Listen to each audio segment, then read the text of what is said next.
Hi friends, welcome to Shobha ladies fashion. Friends, ನಾನಿವತ್ತು ದೇವ್ರ ಸಾಮಾನು ತೊಳೆಯೋದು ತೋರಿಸ್ತಾ ಇದ್ದೀನಿ. ಅದು ತುಂಬ ಈಸಿಯಾಗಿ ತೊಳಿಬೋದು, ಹಾಗೆ ತುಂಬ ಉಜ್ಜೋ ಅವಶ್ಯಕತೆಯೂ ಇರಲ್ಲ. ಆ ಥರ ಒಂದು ರೆಮಿಡಿನ ನೋಡಿದ್ದೀನಿ, ತುಂಬಾ ಚೆನ್ನಾಗಿದೆ. ನಾನು ಕೂಡ ಟ್ರೈ ಮಾಡಿದ್ದೀನಿ. ನಾನಿವತ್ತೊಂದು ಎಕ್ಸ್ಪೆರಿಮೆಂಟ್ ಮಾಡಿದ್ದೀನಿ ನೋಡಿ, ತುಂಬಾ ಚೆನ್ನಾಗಿದೆ, ತುಂಬಾ ಯೂಸ್ಫುಲ್ ಆಯಿತು. ಅದಕ್ಕೆ ಇವತ್ತೊಂದು ವಿಡಿಯೋ ಮಾಡ್ತಾಯಿದ್ದೀನಿ. ನಿಮಗೂ ಕೂಡ ಯೂಸ್ಫುಲ್ ಆಗುತ್ತೆ ಅಂತ ಅಂದ್ಕೊಂಡಿದ್ದೀನಿ. ವಿಡಿಯೋ ಸ್ಟಾರ್ಟ್ ಮಾಡೋಕ್ಕೆ ಮುಂಚೆ ನನ್ನ ಚಾನಲ್ನ ಸಬ್ಸ್ಕ್ರೈಬ್ ಮಾಡ್ಕೊಂಡು ನೋಡಿ. ಹಾಗೆ ನನ್ನ ವಿಡಿಯೋ ಇಷ್ಟ ಆದರೆ ಒಂದು ಲೈಕ್ ಮಾಡಿ, ಶೇರ್ ಮಾಡಿ. ಹೊಸ್ದಾಗಿ ನೋಡ್ತಾ ಇರೋರು ಪ್ಲೀಸ್ ಸಬ್ಸ್ಕ್ರೈಬ್ ಮಾಡ್ಕೊಂಡು ನೋಡಿ. ಫ್ರೆಂಡ್ಸ್ ನೋಡಿ, ಈಗ 1 ಸ್ಪೂನಷ್ಟು ಉಪ್ಪು ಹಾಕ್ತಾಯಿದ್ದೀನಿ, ಹಾಗೆ 2 ಸ್ಪೂನಷ್ಟು ಸಕ್ಕರೆ ಹಾಕ್ತಾಯಿದ್ದೀನಿ ನೋಡಿ. ಹಾಗೆ ಪುಡಿ ಉಪ್ಪು ಹಾಕ್ಕೊಂಡಿದ್ದೀನಿ. ಈಗ ಇದಕ್ಕೆ ವಿಮ್ ಜೆಲ್ ಬರುತ್ತಲ್ವ, ನಾವು ಪಾತ್ರೆ ತೊಳೆಯೋದು ವಿಮ್ ಲಿಕ್ವಿಡು, ಅದನ್ನು 2 ಸ್ಪೂನಷ್ಟು ಹಾಕ್ಕೊತಾ ಇದ್ದೀನಿ ನೋಡಿ. ಎಷ್ಟು ಈಸಿಯಾಗಿ ಹೋಗುತ್ತೆ ಅಂದರೆ ತುಂಬ ಚೆನ್ನಾಗಿ ಹೋಗುತ್ತೆ, ನಾವು ತುಂಬ ಉಜ್ಜೋ ಅಷ್ಟೇ ಇರಲ್ಲ. ಹಾಗೆ ಈಗ ವೆನಿಗರ್ ಹಾಕ್ಕೊತಾ ಇದ್ದೀನಿ. ವೆನಿಗರ್ ಬಂದು 1 ಸ್ಪೂನಷ್ಟು ವೆನಿಗರ್ ಹಾಕ್ಕೊತಾ ಇದ್ದೀನಿ ನೋಡಿ. ತುಂಬಾ ಯೂಸ್ಫುಲ್, ಇದು ತುಂಬ ಚೆನ್ನಾಗಿದೆ, ನನಗಂತೂ ಚೆನ್ನಾಗಿ ಅನ್ನಿಸ್ತು. ಅದಕ್ಕೋಸ್ಕರ ನಾನು ಕೂಡ ಟ್ರೈ ಮಾಡಿದ್ದೀನಿ. ನಿಮಗೂ ಯೂಸ್ಫುಲ್ ಆಗಲಿ ಅಂದ್ಬಿಟ್ಟು ವಿಡಿಯೋ ಮಾಡ್ತಾಯಿದ್ದೀನಿ ನೋಡಿ. ಈಗ ಇದನ್ನು ಚೆನ್ನಾಗಿ ಮಿಕ್ಸ್ ಮಾಡ್ಕೋಬೇಕು. 1 ಸ್ಪೂನಷ್ಟು ಉಪ್ಪು, 2 ಸ್ಪೂನಷ್ಟು ಸಕ್ಕರೆ ಮತ್ತು ವಿಮ್ ಜೆಲ್ಲು, ಹಾಗೆ ವೆನಿಗರ್ ಹಾಕ್ಕೊತಾ ಇದ್ದೀನಿ. ನಾವು ಮನೆಯಲ್ಲಿ ಯಾವುದು ವೆನಿಗರ್ ಇರುತ್ತೆ, ಅಡುಗೆಗೆಲ್ಲ ಯೂಸ್ ಮಾಡ್ತಾರಲ್ವ, ಅದೇ ವೆನಿಗರ್ನ ಯೂಸ್ ಮಾಡ್ಬೋದು. ಈಗ ಇದನ್ನು ಚೆನ್ನಾಗಿ ಮಿಕ್ಸ್ ಮಾಡಿಕೊಂಡು, ಹಾಗೆ ಇದಕ್ಕೆ 1-2 ಸ್ಪೂನಷ್ಟು ನೀರು ಹಾಕ್ಕೊತಾ ಇದ್ದೀನಿ.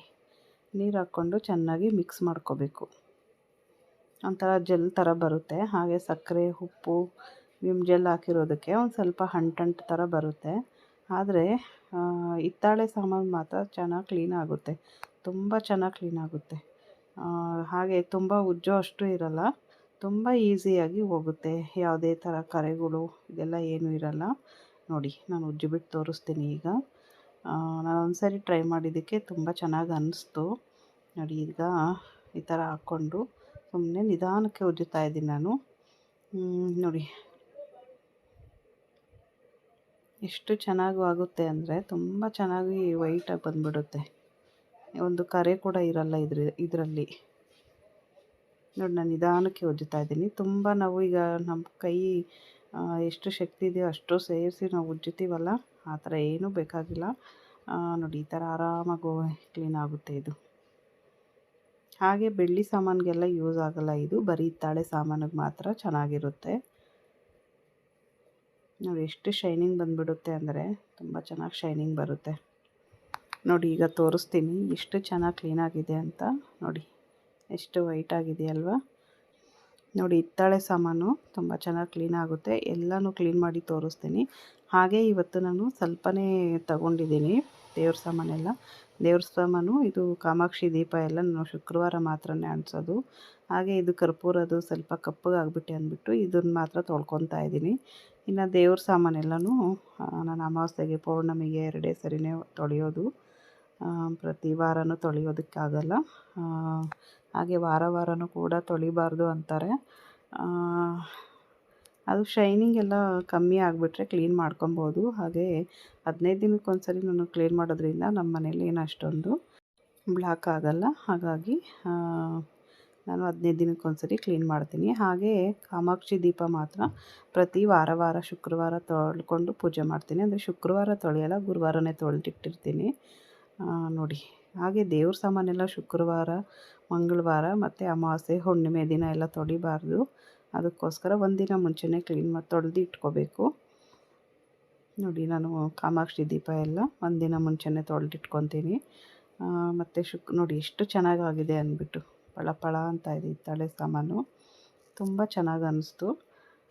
ಈ ಥರ ಒಂದು ಎಕ್ಸ್ಪೆರಿಮೆಂಟ್ ಅಂತಲೇ ಹೇಳ್ಬೋದು. ತುಂಬ ಚೆನ್ನಾಗಿ ಅನ್ನಿಸ್ತು ನೋಡಿ. ಈಗ ಕಾಮಾಕ್ಷಿ ದೀಪಗೂ ಹಾಕಿ ಉಜ್ಜುತ್ತಾ ಇದ್ದೀನಿ.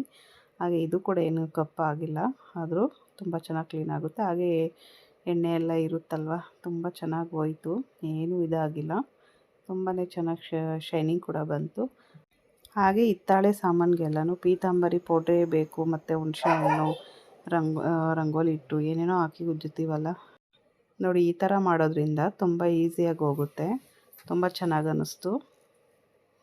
ಹಾಗೆ ಕರ್ಪೂರದ್ದು ಸ್ವಲ್ಪ ತುಂಬಾ ಬ್ಲ್ಯಾಕ್ ಆಗಿತ್ತಲ್ವ, ಅದಕ್ಕೆ ಸ್ವಲ್ಪ ಸಬೀನ ಹಾಕ್ಕೊಂಡು ಉಜ್ಜ್ತೀನಿ.